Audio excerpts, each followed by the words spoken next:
Thank you very much, the Right Honorable Prime Minister Raila Odinga. Ladies and gentlemen, let's take our seats. Thank you very much.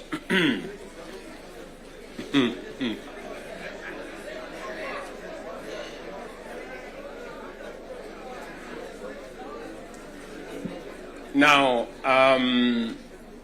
honorable members, let me join the Right Honorable Raila Odinga and all the leaders who have spoken before me to welcome all of you to this very important first ever parliamentary group meeting that brings the two major coalitions together today here in Karen. Karibuni sana.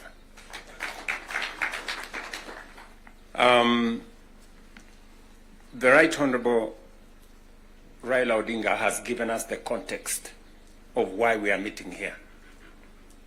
I really would want to add not so much, because he has ably contextualized why we are meeting here today.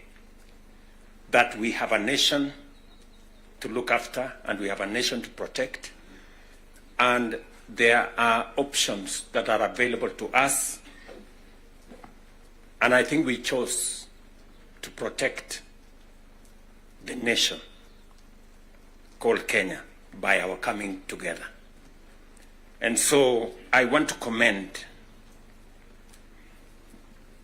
both the Right Honorable Raila Odinga and the ODM party,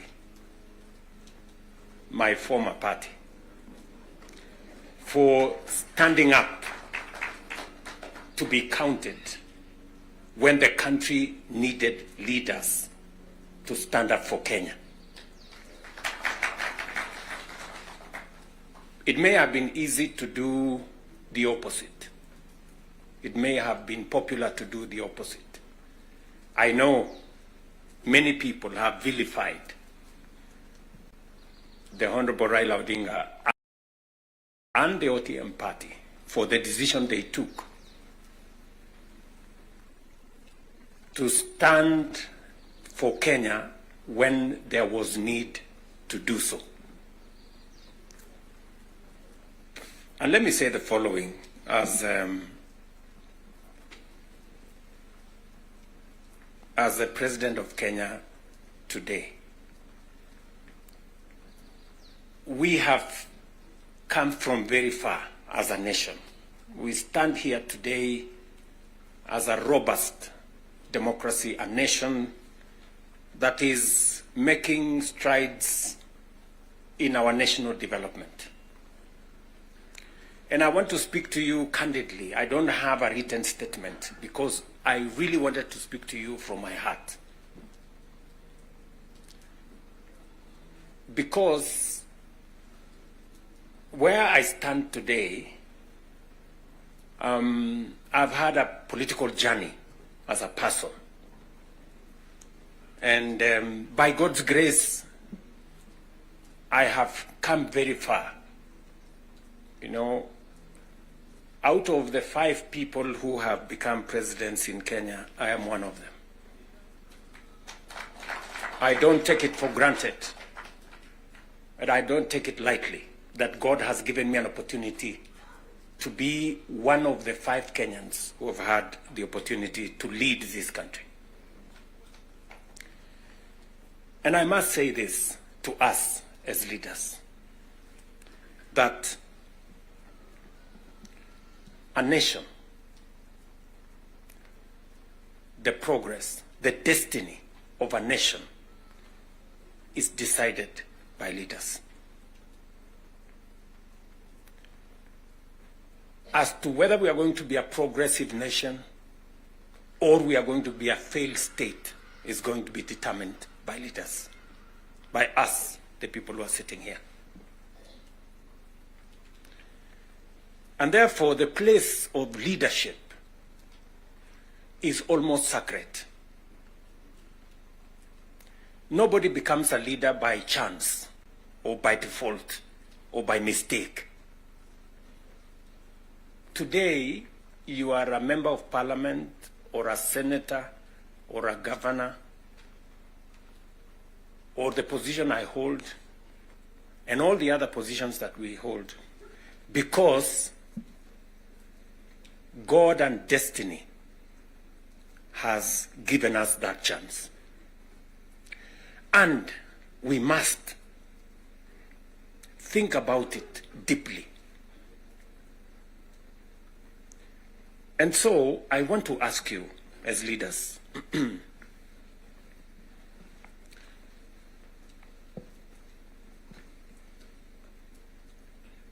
the Honorable Prime Minister has given us a history of countries. I will add to that list 2 countries. Singapore and Kenya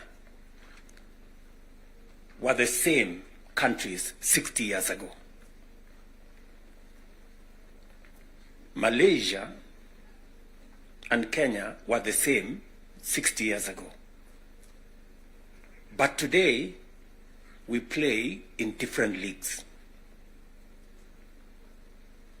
They have to the first world, we are still where we are. The difference, leadership.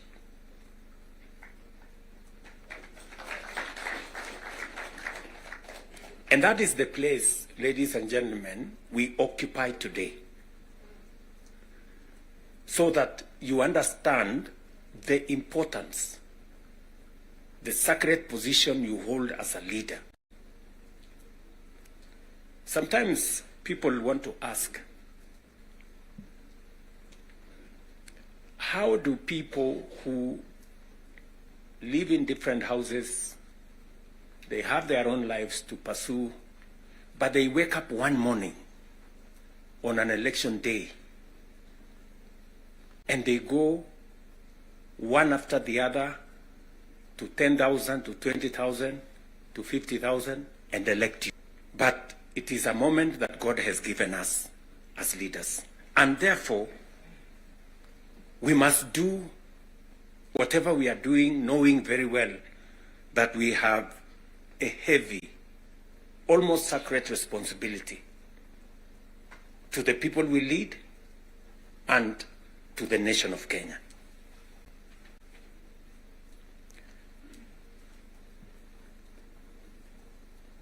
And it is not that we don't know what we should be doing. We all know what we should be doing. It is not that we have shortage of ideas. It is not that we have shortage of what we need to do. In fact, I dare say we have some of the very best ideas.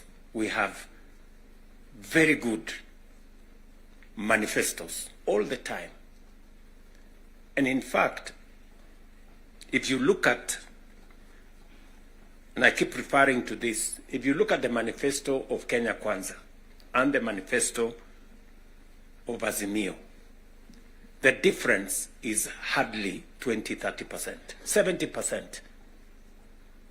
We share what we think should be fixed in Kenya. But politics somehow has taken our country hostage, that we cannot do what we all know we should do.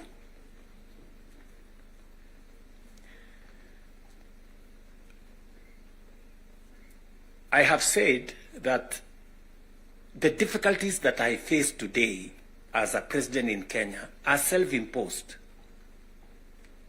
You know, I imposed on myself all these difficulties. Implementing the new funding model, implementing SHA, implementing housing, doing all those things. If I hadn't done any of those, I would be a very popular person, and but the country would not have moved anywhere. I am confident that if Raila had become president, he would be doing what I'm doing. Yes. He would be implementing SHA. He would be implementing housing. He would be doing reform in the education. he would be doing reform in agriculture. I know that for a fact, because I have been in his school of leadership. That's the correct position. And he would be as unpopular or as he'd be having the same difficulties that I have today. But these are necessary for Kenya to change. Friends, we cannot change the country otherwise. And that is why he has the courage to stand here and tell you, let us stop the extortion. Yes. Very few leaders can stand here and tell you to stop the extortion that is going on in Parliament. I'm telling you the truth. Very few leaders. Because we like making peace with mediocrity. Oh, and they're trying to explain things that we shouldn't be explaining. Now let me ask you, friends, we are all friends here. Yeah, we are one team, or so I guess. This fellow who is called chairman of welfare in committees, what is their job? What is their job? Extortion, that's it. And that is what Prime Minister is saying. You know?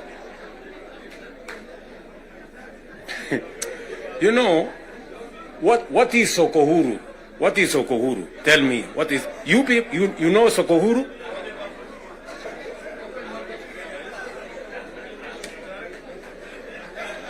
So,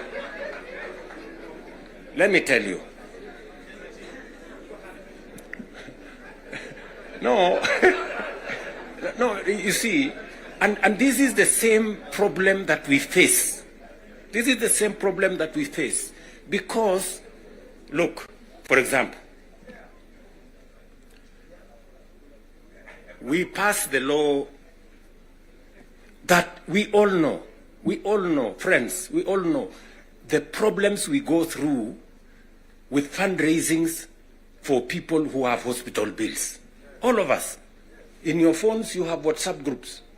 So-and-so has this, this condition, so-and-so has this condition, contribute here. True or not true? Yes. But we don't want to fix it because it's difficult. But I must commend you. I must commend the members of National Assembly and Senate, because you took the courage and passed the bills that today is beginning to solve the problem of health in Kenya.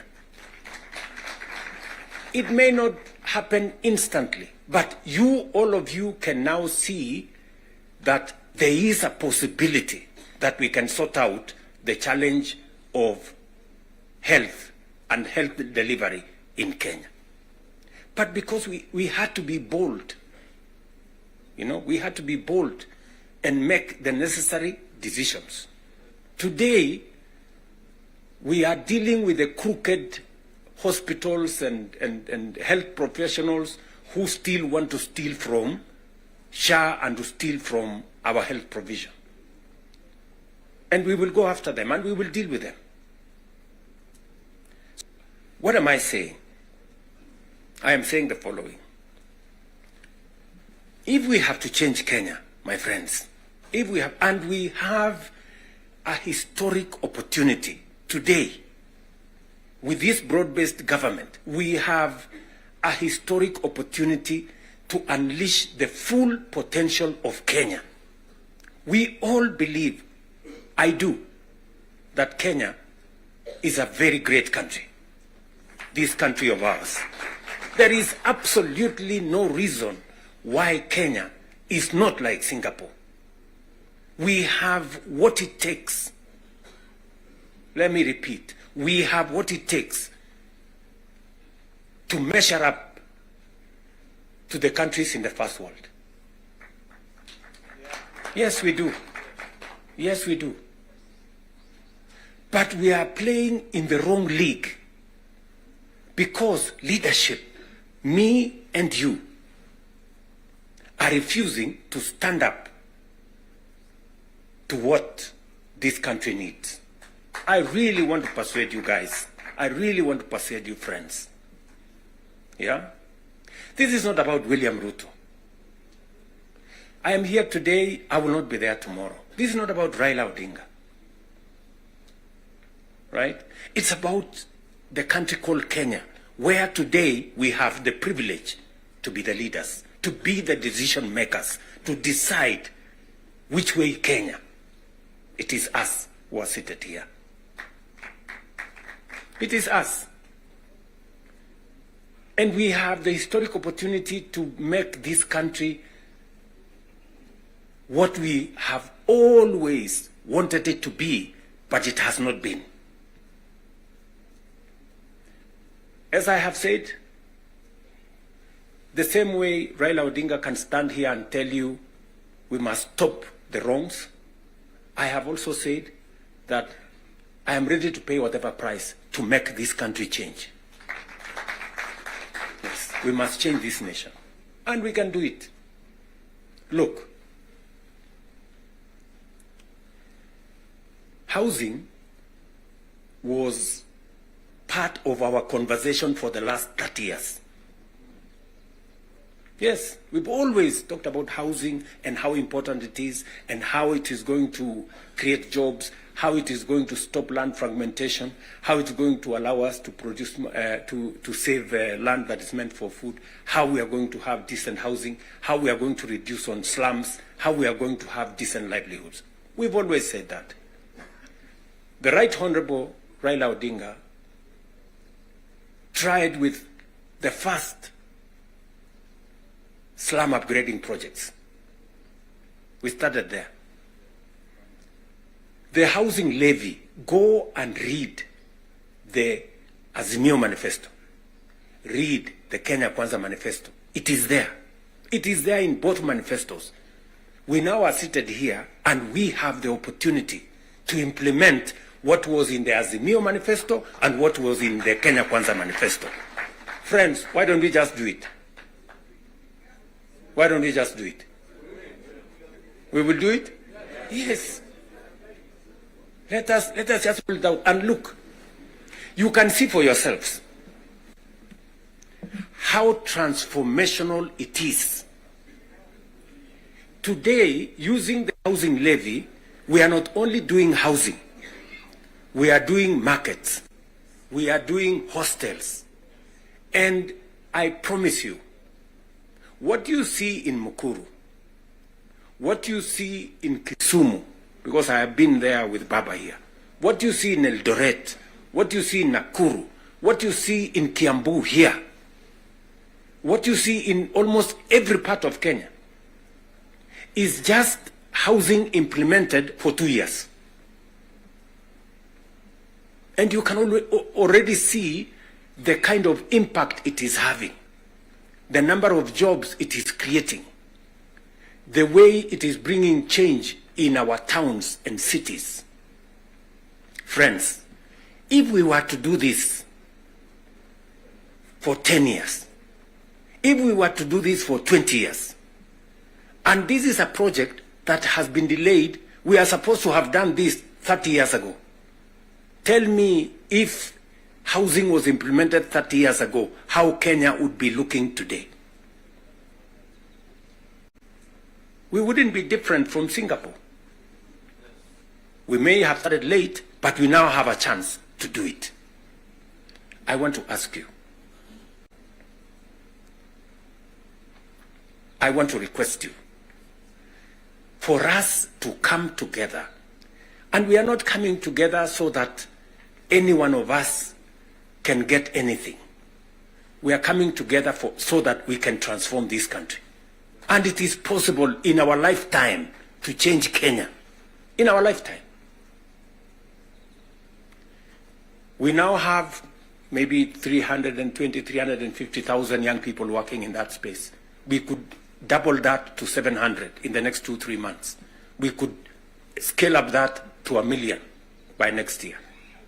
And we can energize the transformation of our country.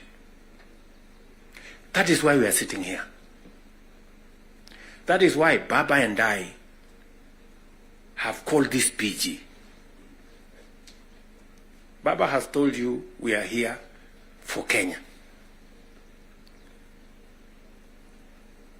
I am buttressing what we are saying, what he is saying, by telling you what we can achieve together.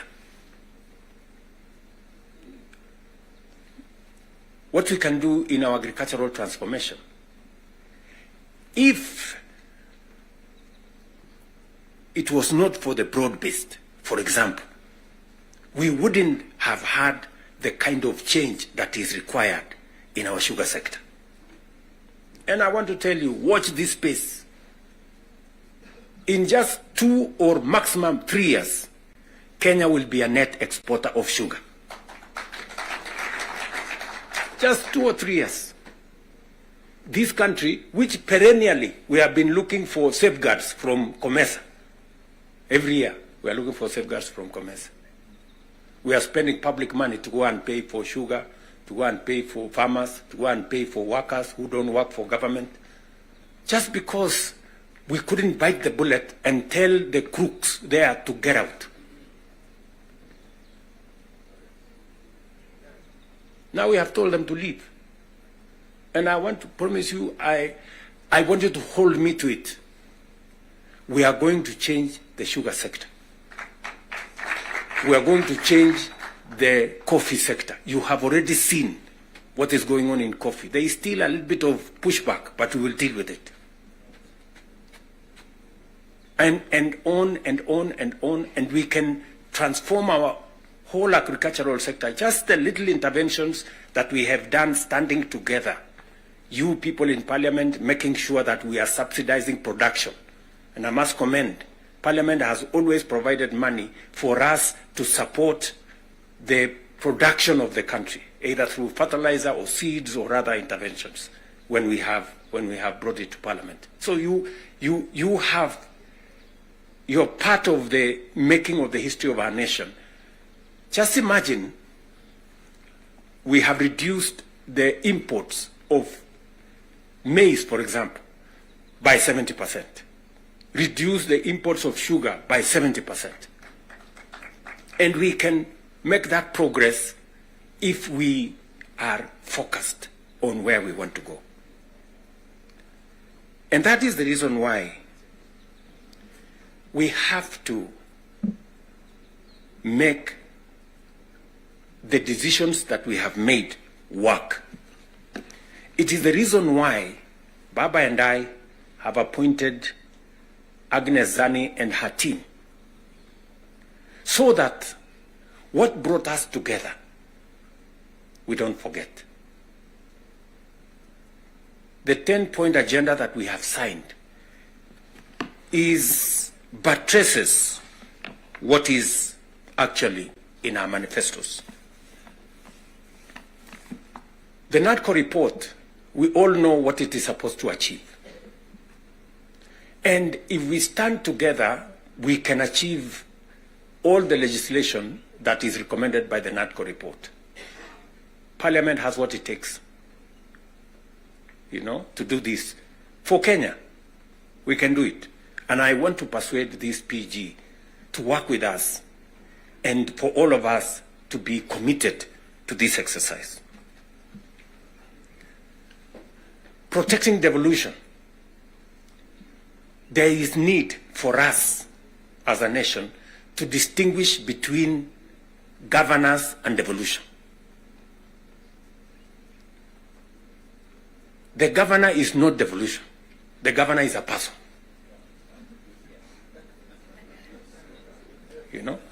Devolution is about the people. It is not about the governor. And we can deal with the governor without disrupting devolution, if there is need to.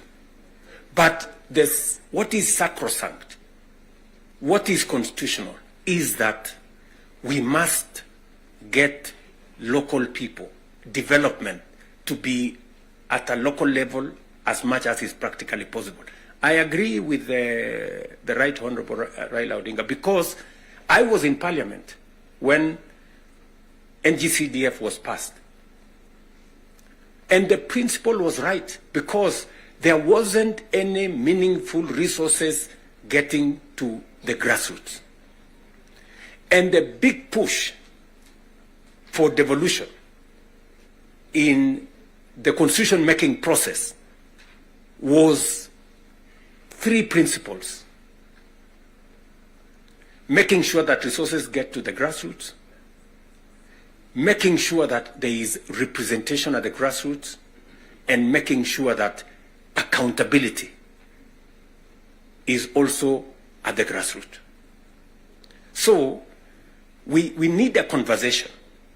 You know, there are legitimate concerns on how resources are being spent at the counties. There is. We cannot also run away. There is legitimate concern. Let me ask, for example, the latest Sokohuru in the Senate.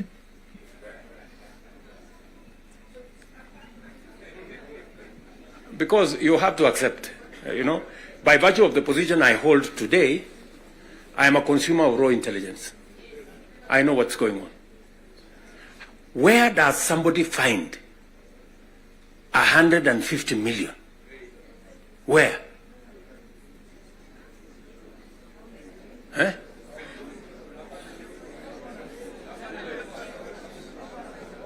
Is that his money? That is money that belongs to the county. Is that correct or not correct? Yes. Let me ask you, members of parliament who are seated here. Do you, for example, know, do you, for example, know that a few members of your committee collected 10 million shillings so that you could pass that law on anti-money laundering? Did you get the money? No.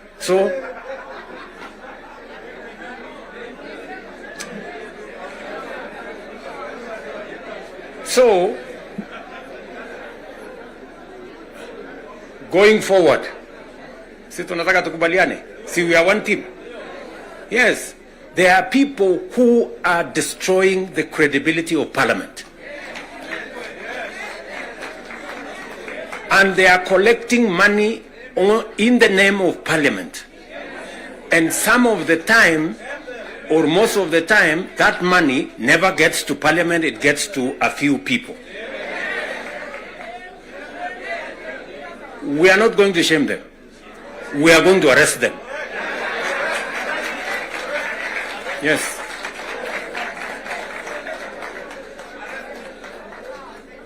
Do we agree? Do we agree? Yes, whoever is giving and whoever is being given and whoever is doing whatever it is, we sort them out. Because the reality, friends, the reality is that there is a problem. And we all know here, tukitaka tu kusema ukweli, there is a problem.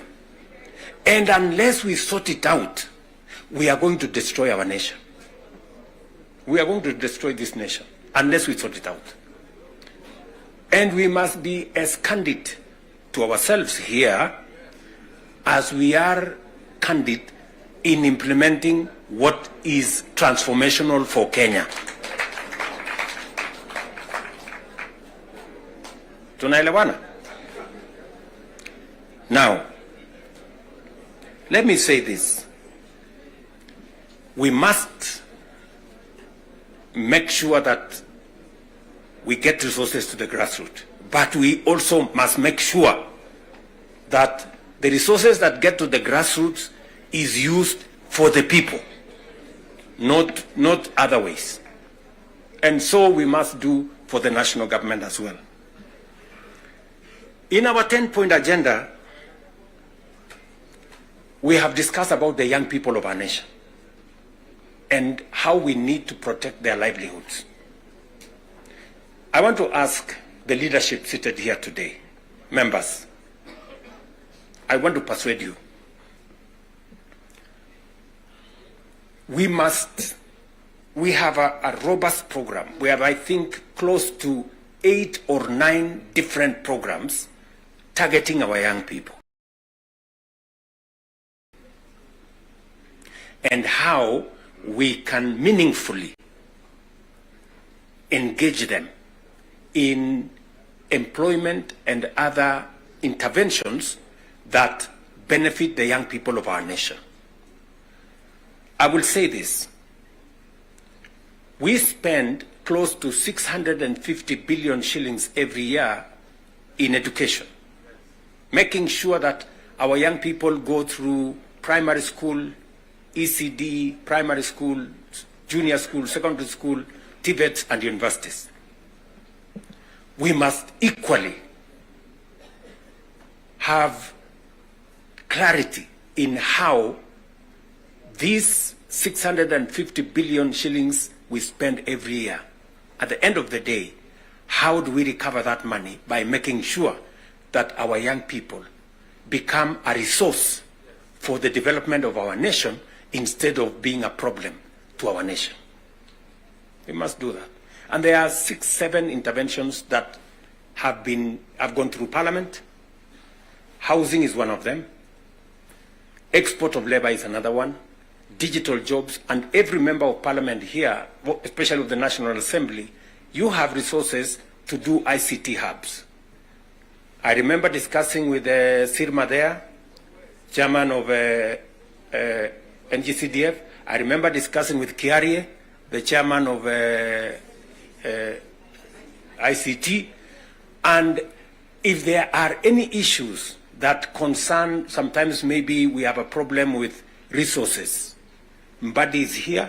He knows that if there are resources that needs to be made available, it's for us to provide interventions for young people to get an opportunity to work. You know very well that we can create hundreds of thousands of jobs in the digital space.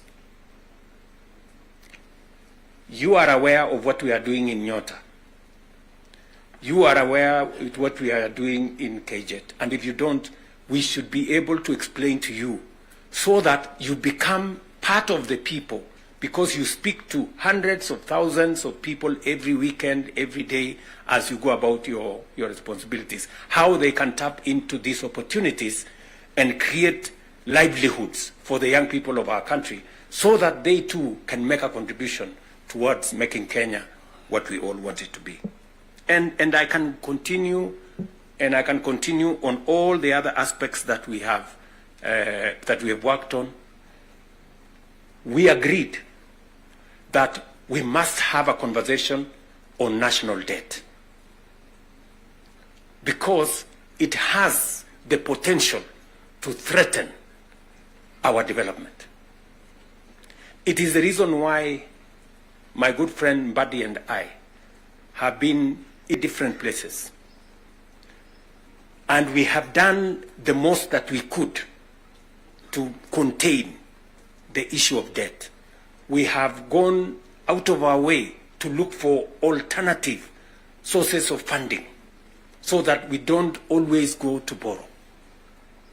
We have gone the route of securitization. We've gone the route of private-public partnerships. You know very well that we will be starting the construction of the road all the way to Mau Summit from here, Ironi. We are not going to be spending any debt money from government. The road is going to be built on private-public partnership. You know very well that we are going to begin the railway going all the way from Naivasha to Kisumu all the way to Malaba. We are not going to be spending money from debt like we did with the first section of the railway. We are going to be using public-private partnership to do that road. And many others that we have, we are thinking outside the box so that we can craft alternative mechanisms of delivering on public infrastructure or public goods without necessarily endangering the country with national debt. So we are working at it. It is part of the recommendation of the 10-point agenda that we must deal with. And we are seized with that matter. We will be giving, Mbadi and company will be giving a report to Zani's committee on what practical steps are we making to respond to the issues in the 10-point agenda? What are we doing about the young people? We will be able to tell Zani and the PG should be there to monitor what we are doing, so that we not only do it for us, but we also do it for the people that we represent. And finally, because I do not want to belabor the point, I said we have a historic opportunity. It is not always that protagonists come together to look at the greater interests of the country. But God has given us this opportunity. And I must commend Baba here, because very few leaders have the courage and the mettle to withstand criticism and stand for the nation. Very few people. Very few people. Many people look for what is convenient, what is popular, even if it is wrong, and they want to pander to it. But when a nation's destiny is at stake, you need statesmen, you need people who have the courage to put Kenya first and everything else secondary. So, what am I saying in conclusion? I am saying Zani and team have a job to do. They will be briefing Right Honorable Raila Odinga and myself on what needs to be done. We will be able then to guide what will be happening, what the executive need to do, what the legislature, the role the legislature need to play, and the role others may need to play. And as we do that, we will need another opportunity to be granular. Today was the first occasion for us to deal with this.